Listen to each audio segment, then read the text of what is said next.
एक किसान के 7 पुत्र थे। सभी अव्वल दर्जे के मूर्ख, धूर्त एवं आलसी। कोई भी काम करके खुश नहीं होता। मेहनत करना उनकी आदत नहीं थी। सारा दिन बेकार घूमने फिरने में बिता देते थे। उनमें से एक भी स्कूल नहीं गया। सभी अनपढ़ रह गए। खाने को बढ़िया स्वादिष्ट भोजन, आराम करने को आरामदायक बिस्तर उन्हें चाहिए था। कठिन मेहनत के विचार करने भर से ही उनके हाथ पांव फूल जाते थे। उनका बाप अब बूढ़ा हो चुका था।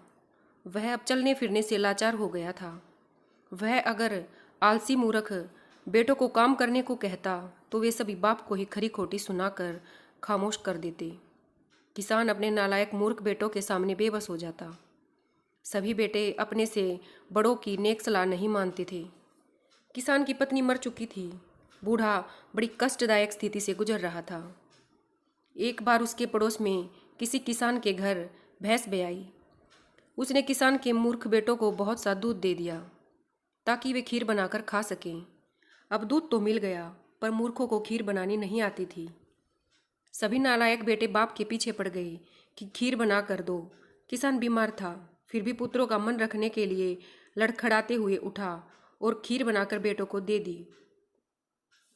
सातों के सातों बेटे खीर खाने को बेताब थे। एक ने खीर चखी तो उसमें शक्कर नहीं थी। बड़े भाई ने छोटे से कहा, दुकान पर जाओ और 1 आने की शक्कर ले आओ, तब तक खीर भी ठंडी हो जाएगी, जल्दी जाओ। छोटा वाला बिदक कर, घर जा। मैं क्यों जाऊं? दूसरे को बोलो ना, मेरे से नहीं जाया जाता, उसने कोरा जवाब दे दिया। तो उससे भी छोटे भाई से शक्कर लाने को कहा तो वह दहाड़ उठा, मेरे से नहीं जाया जाता दुकान पर, छोटे से कहो, वह ले आएगा, मेरे तो पैरों में दर्द है, उसने भी स्पष्ट इनकार कर दिया। इस तरह सातों आलसी मूर्ख भाई एक दूसरे से शक्कर लाने को कहते, मगर दुकान पर एक भी नहीं गया। तब उन्होंने फैसला किया कि सारे भाई खामोश होकर बैठ जाते हैं, जो पहले बोले वही शक्कर लेकर आएगा। इस तरह सारे भाई खामोश होकर बैठ गए। सामने भाप छोड़ती गर्मा गर्म खीर का पतीला रखा था। काफ़ी देर तक सभी चुपचाप बैठे रहे।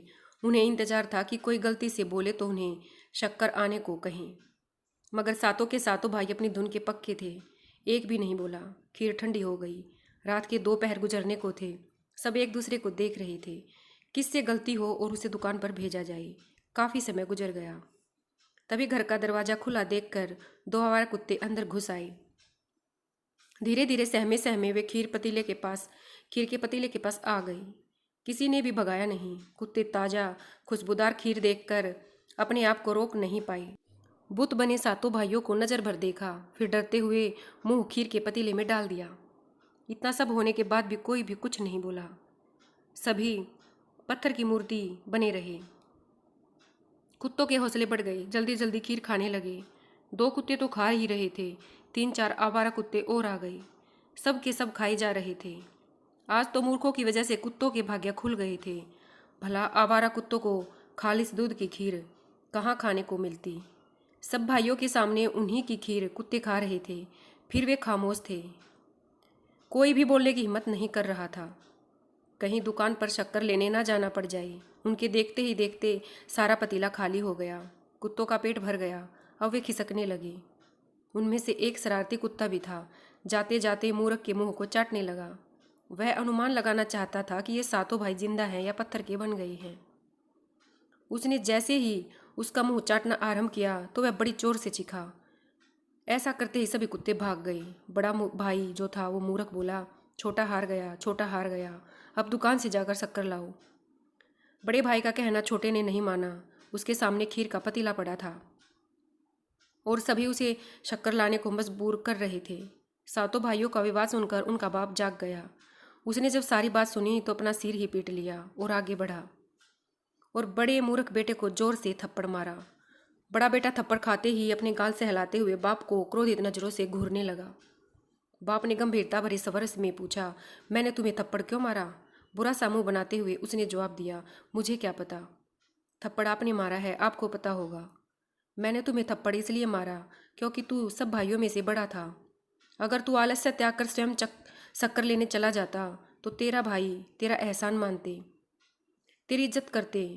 तुम सारे भाई बड़े प्रेम और मज़े से खीर खा रहे होते और खीर का पतीला तुम्हारे सबके पेट में होता, मगर तुम्हारी मूर्खता और आलस्य की वजह से तुम्हारा भोजन कुत्ते खा गए।